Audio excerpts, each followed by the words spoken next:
Good morning. This is Gaming Perspectives with Saul? and Jolene.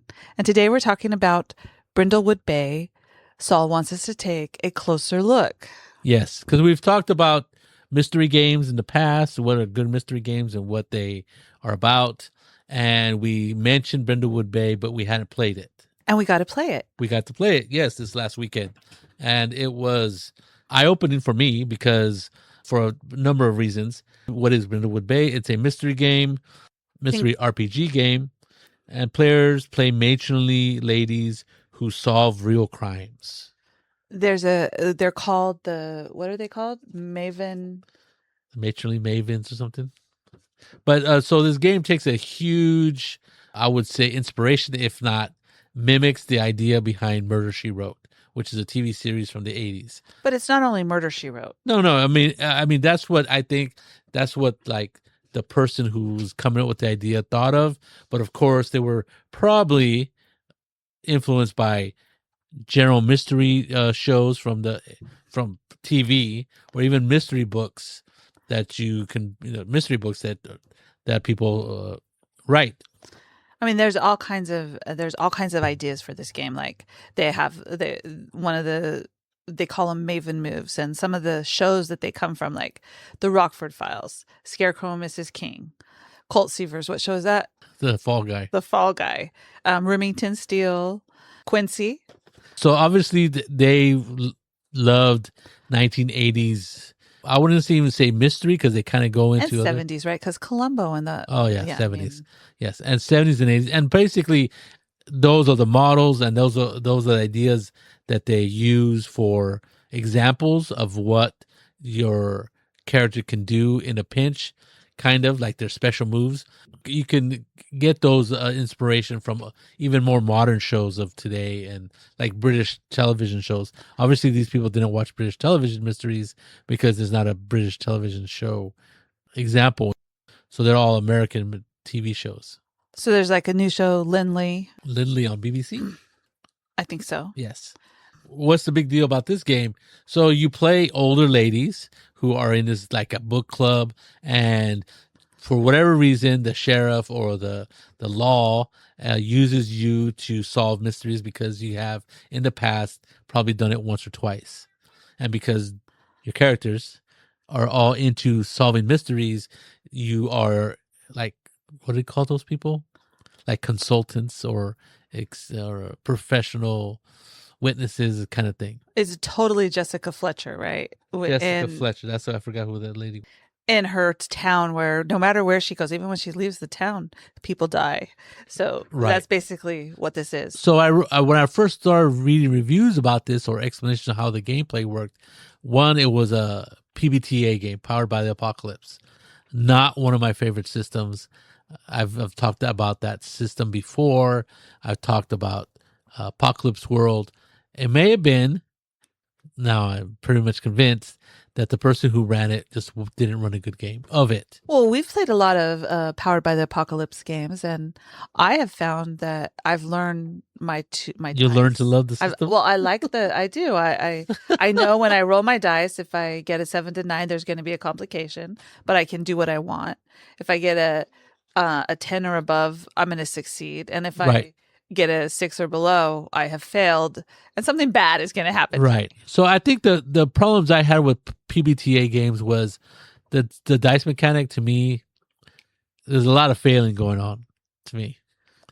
But in reality, for like Brindlewood Bay, it makes it a more interesting. That's what makes it exciting. It makes it exciting, right?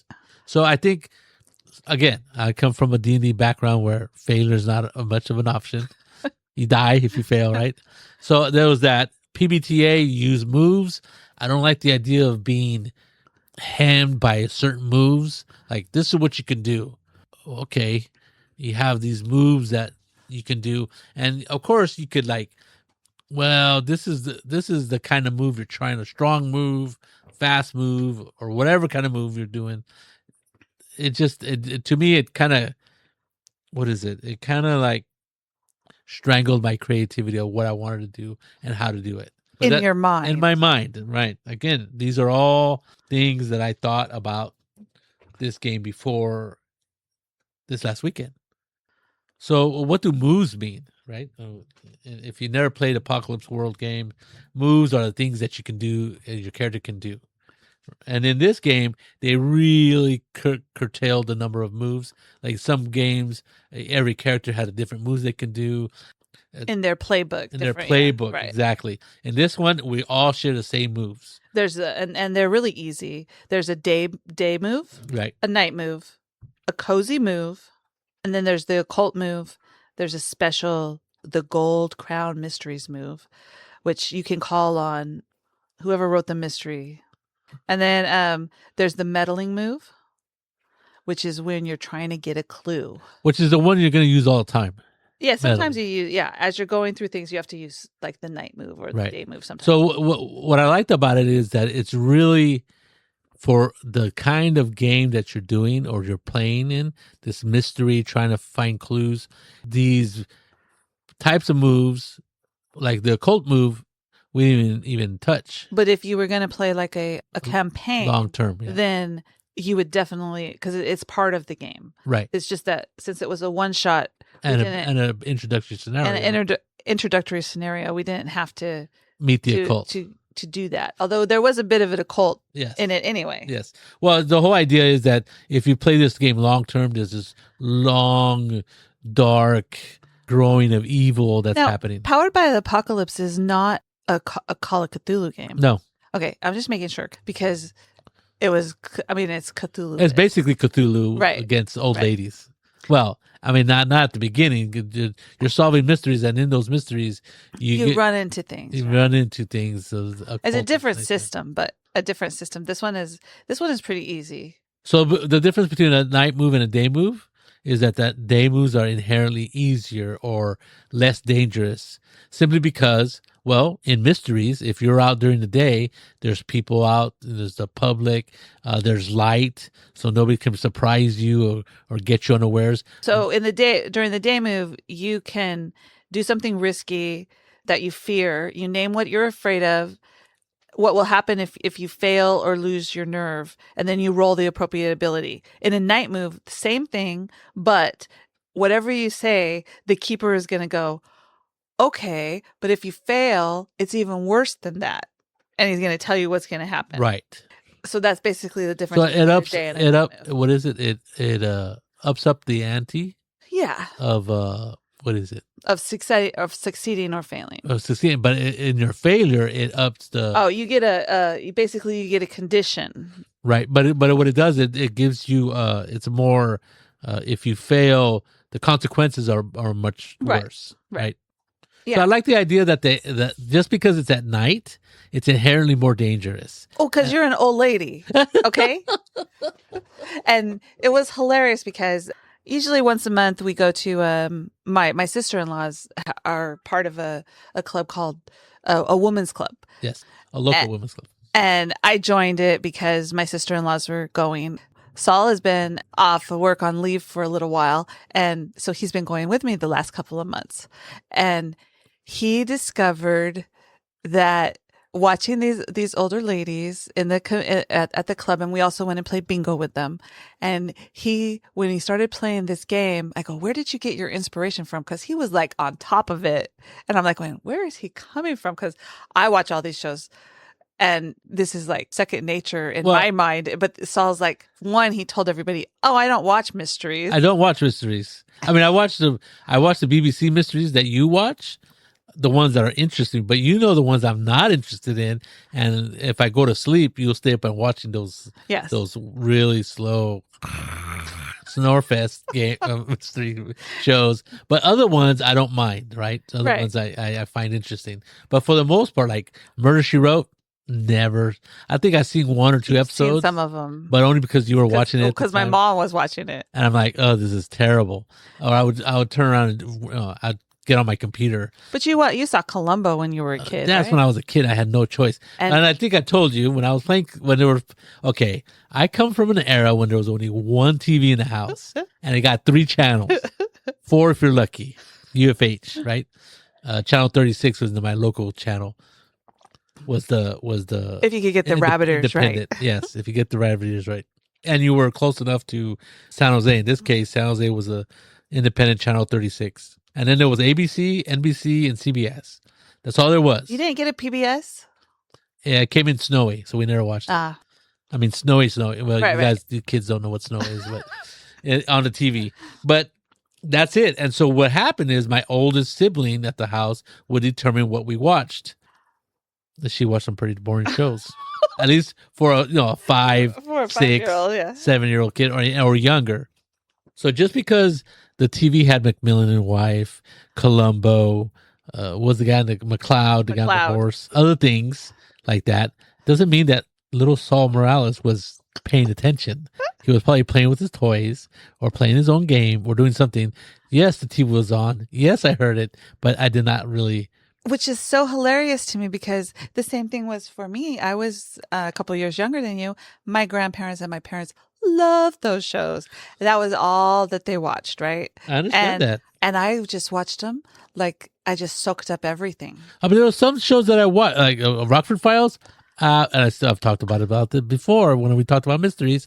I absolutely hated the Rockford Files. I loved the Rockford You Files. just My like dad it loved was it. so boring. And then the only one I liked, it wasn't even a mystery show.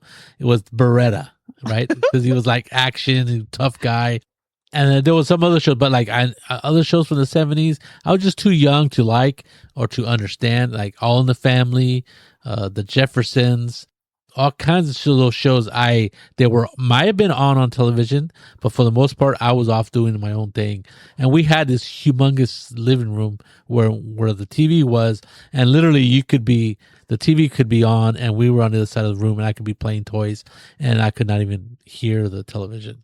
So if you're too young to remember those kind of shows, you should check them out because they're pretty interesting for this game. It would give you an idea of, and I'm sure there's shows today. Yes. Like there's Elsbeth, right? Right, exactly. That basically, I think that takes a big, huge, not clues, but it takes its inspiration from the old TV shows. Yes, and then there's all kinds of BBC mysteries and Acorn too, the Australians. Oh, Streets of San Francisco. I remember watching that. That was a cop. That was a cop show, procedural. though. Yeah, these are more the Real mystery. the Jessica Fletcher kind Yes. of mysteries. You know, the Agatha Christie kind of mysteries. Agatha Christie, yes. So, again, I wasn't my cup of tea. Apocalypse World, again, not my cup of tea. And even if you don't know any of these things, it doesn't matter because the sheet lets you become one of these ladies with no problem, right? The character sheet. Right. I'm just saying how I didn't think I would like this game. So another thing is, you say where I got my inspiration to play the character is not only do I go to this women's club with my wife, but I work in retail and I get to see in all their glory, these are old people that come into the store and have these ridiculous conversations with them. And you run into them in public, right? I remember these two old ladies, I don't know if you were with me, but there was these two old ladies and they had a flat and I changed their tire. No, I don't think I was. Okay. This was when Longs was still there. Yeah. And I go, oh, I'll change it. They're like, really? I go, yeah, it should be easy. I was much younger then. And so I was able to change the tire, no problem. And stuff like that, right? So I know, everybody knows older people, but sometimes you don't even pay attention to them. But it's kind of hard for me to ignore them since I see them a lot. Right. And deal with them a lot. And I don't mean deal as in a negative way, just have to interact with them. It's a better word. So with all that experience, I was able to come up with my idea of who I wanted to play. And the character sheet makes it really easy for Yes. you to do that. And I really that's one of I thought it was excellent character sheet. It gives you ideas for a name, man or well, they have Billy on here. Well, you're supposed to play a woman. Maybe it's just spelled like a guy, but it's really a girl. Anyway, and then they give you your style, right? I picked Hippy Dippy, but they have styles like Saul picked Jackie O. And then they have the all cardigans, blouse barn, which I assume is like dress barn. Dorothy Spornak, which is from the Golden Girls. Oh, okay. Alexis Carrington Colby. I'm not sure who that is. That's from that's from one of those Dynasty. Dynasty. Yeah. That's Dynasty. I was going to say, was the one on the ranch? The Ewing? Oh. Not the Landing? No, that was a different one. That was a different one. Dallas. Dallas. Yeah. So anyway, so there's all these. So you get to choose your style, and then the thing is you choose a name, you choose your style, and then you choose a cozy activity. And the cozy activity I chose was painting, but they have gardening, baking, scrapbooking. What did you choose, babe? Fundraising. Oh, fundraising. Okay, so To go along with the Jackie O song. yeah. So you at the start of the game, you go around the table and you say your character's name, you say what style you chose, and what's your cozy activity, Right. and then try not to choose the same cozy activity as somebody else. Probably wouldn't be a good idea. And from there, you get to put one extra point into an ability. I chose one that had a 0, and I put it in just so when you roll, you might have a chance. A little bit of more chance. But from there, the rest of the table chooses what your cozy little, the items in your cozy little place, which is usually your house, right? Yes. So they take what you've told them and they choose different things. Oh, that's right. That's right. The other players. Yes, the other players. And one of the moves is called the cozy move. And that's when you can initiate a moment with another maven. Oh, and you can engage your cozy activity. Oh, that's for cozy activities. I think cozy activities is to eliminate a condition, isn't it? Yeah. Like that's your damage is you gain a condition, and every condition it impacts you negatively on your die roll. Yes. So those are some of the things. We've only played this once, so we don't know everything yet. But there's different things in your house that you can use. Like mine was a old telescope, a portrait of family. Somebody said that I would have a little portrait of my family. A bowling ball with my name inscribed in it. I said it was purple. And then an artist kit because I was an artist that I could carry with me. So if you get into a situation, you can use the part of that as part of your moves to help you not to get out of something, right? Right. To be able to do something that maybe you couldn't do. There were things that you could use to advantage, Right? On a roll, Yeah. Right. And I think that's what pretty interesting is that when we were making the characters, each of us, we were all laughing and giggling at the different ideas we were having. And some of the names were very old sounding. Ethel, I chose Rosemary, and then there was Ethel. Ethel. I forgot who Cowie was. Ethel was Hannah, I believe. Esther, Anyway, yeah. and I picked Victoria Uh-huh. because obviously I don't know if you know, but this is I got into my role a little bit. So who did I pick? I picked Jackie O as my persona or whatever. Your dress style. Dress style, Jacqueline Onassis, who's very fancy, and then they had a character or with the Maven power was a Heart to Heart, which was an old 80s show. 70s probably, about these two rich husband and wife team that would solve murders or mysteries. And so I picked the leading lady was Stephanie Powers, Mrs. Hart, and I go, oh, that's who I'm patterning my character after. Of course, they weren't that old, but when I was a kid, they seemed older than They were like in their 50s, 40s, or 50s. Yeah. And so that's what I used and then of course there was a lot of other input as to how my character would react and act with people, right? Right. You get really connected because what happens, like when you said that other people say things about your character and give your character something like I think somebody had a pen. So I said, or not a pen, but they were an artist or they liked writing or something like that. And they gave somebody a typewriter, and then I said, well, you have a real fancy Waterman pen that costs like $10,000. And so everybody has some input on your character or things that your character holds dear. Right. And that really kind of fleshes out your character without even, not just you, but your fellow players are helping you come up with things about your character and why would you hold this item with reverence and stuff like that. And I think that really helps. It brings the players together and makes them into a group of these Maven mystery solving ladies. And, we really got into the whole idea that these ladies were older, they were empty nesters and all of them were widows. Yes, that's part of the thing. Everybody's a widow. Everybody's a widow. Yeah.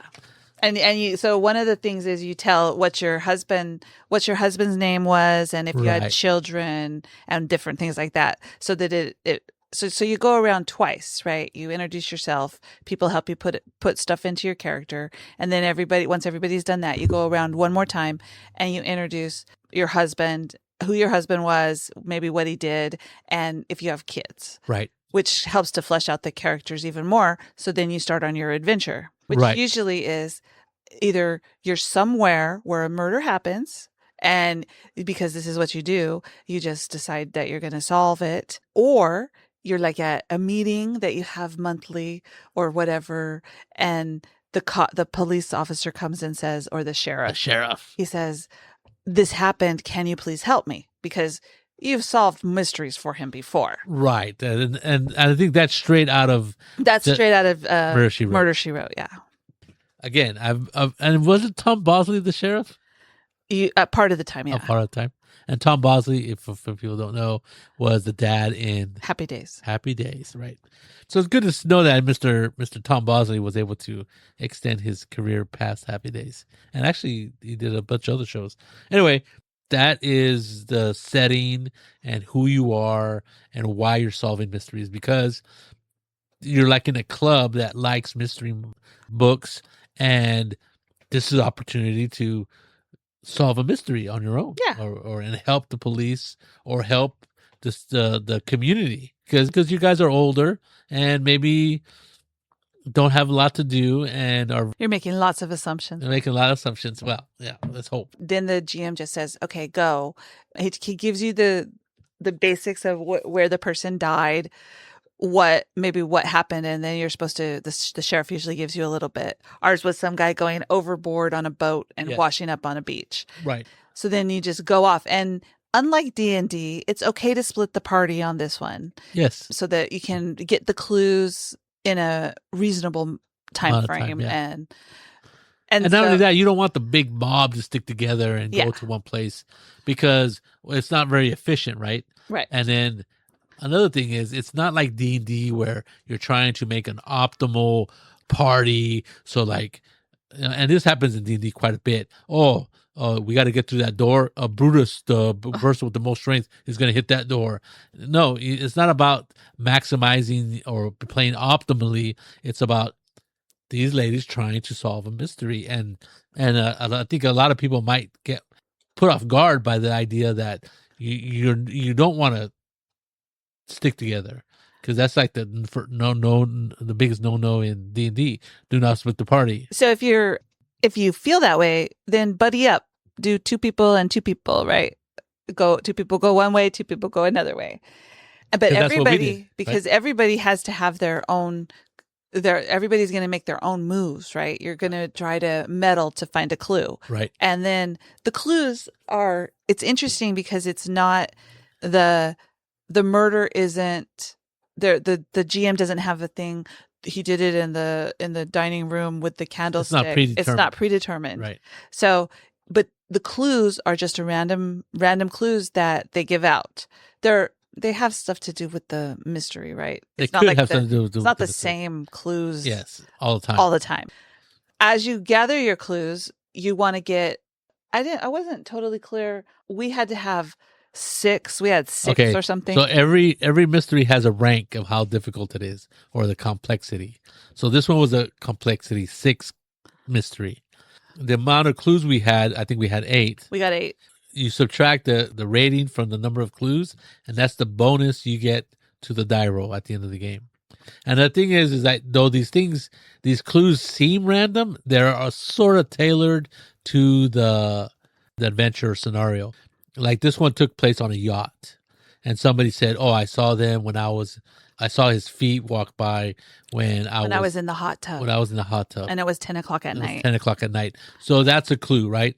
And there's clues like that have to do with has something to do with the mystery. And what you do is, which is really weird, and one of the things that when I first read it, I didn't quite understand it, and I don't think I liked it, right? That was like, how can you have a mystery as the GM not know who did it, right? To solve it. There was nothing to solve. Oh, one of your favorite TV shows is Death in Paradise. Yeah. Another BBC show and he loves that show. Actually, and you if you notice the police on that show, they get all the different clues, and you never sure who was the killer or who, or you may actually Right. know, but the police aren't sure. And they take all the clues, and they finally there's that aha moment of, oh, this has to be what happened, and then they go and they say, this is what happened, Yes. and that's And basically flashback. what you're doing, right? Yes. Yes. Is you're getting all your clues together, and then the last move, or you can do it whenever you want to, but to get a good roll, you want to have more clues because you have to roll for it once you decide what it is. Right. And if you miss it, you're gonna, I don't know, do you lose or you? No, don't lose. What happens is you don't solve the mystery, Right. and then you keep You digging keep for going. more. So what happens is not only do you find these clues, but all the clues together, everybody in the table, the players, including the GM. Well, not the GM doesn't do this, but Yes, the players, when you theorize the GM, the players come up with this idea of how all these clues point to somebody or to solve the mystery. Now, these clues have to be, you don't just say, well, something absurd, and then, oh, that's what explains that because it's they something have to weird make happened. sense. They have to make sense, and not only do they have to make sense to everybody in agreement at the table, the players, but the GM has all final input and says, no, that's not going to work. That doesn't make sense. And we had one clue that was a rat inside of a fish. In the mouth. In the mouth of a fish, and in the fish's stomach was a diamond, which the diamond made sense, but how the diamond got there and why there was a rat in the fish's mouth was the hardest one for us to integrate into our theory of who did it and when and how. Right. But we managed it. Yeah. And then it was plausible. It didn't have to be like, it doesn't have to be awesome. Like ironclad. Yeah. Right. So again, I was thinking, well, when I was just reading about this book, this game, I go, I don't know if I like that idea. And let me tell you, it was interesting because all the other clues we could kind of piece together really good, right? Okay, this person saw them. Why does this person say that they saw him alive when everybody else says he was already dead? And then we kind of made up some idea or story of why that person would do that. And then everything made sense except for that damn fish. And so we came up with a little far-fetched, but it was plausible.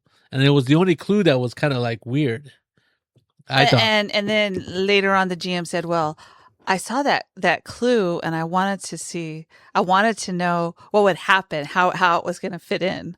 So I gave it to you. And I was like, okay. Right. But because of the occult part, yes, it was okay because that's part of the game, right? So it was very interesting and I really liked it. I wasn't sure about the GM doesn't know who did it and the people are figuring it out. But as we were going, I'm going, oh, well, Jessica Fletcher would have thought this, or Mrs. King and Scarecrow and Mrs. King would have gone over here and done that. So what happens is, and I thought, well, that doesn't sound very satisfying. I don't think it'd be a very satisfying game if there isn't the real solution to this mystery, right? But it didn't matter. It really didn't matter. It was like, it's all about finding the clues. It's all about exploring and doing things to get the clues, and then stringing these clues together to come up with a valid solving of the mystery. And if you look at, like, especially, I forgot about Death in Paradise. Death in Paradise. That's exactly what happens. They give you all these clues, and you're like, "What the heck is going on?" I forget which one. There's like 5 seasons of it, but there was one where there was a ring that was dropped, and then all this other stuff, and you're like, "Man, I couldn't put them together." But at the end of the show, the detective tells you how it was done and why those clues did something. And I felt like that detective figuring it out, and stringing all those clues together to get the murder brought to justice, right? Yes. And I felt that way. And I was like, man, and it was just a really fun way to run and play a mystery game, because I run a lot of mystery games, even though they're not mystery games in quotes. There's a mystery in the game. There's a mystery in the game. I ran a Western where they're trying to figure out who killed somebody. I've run, straight mystery games like Dresden Files or Liminal. But I've run space opera that was not really a mystery game. It's a science fiction action game. But they were always trying to solve mysteries. They were trying to figure out who did this or what was going on. That was me having an idea and the players having to figure it out. I also played Dresden Files with the one about the Pacific Grove lighthouse. So I've done those mysteries and I've done those things, and I've also been at the point where I've run a game and I've given them all the clues that I thought up I could give them before, because I write all my stuff down, and they still don't get it right. The players are like, I don't understand. Well, I don't know. Are we missing something? And I'm like, the one game, the game I was talking about, the Point Pinos library, Point Pinos lighthouse. I was like, I don't know. I couldn't come up with another clue to give them, and I didn't want to mess up the mystery by saying, well, this is who's did it. You guys come up with this idea. No, because that's not the exciting part of a mystery, is solving the mystery. Right.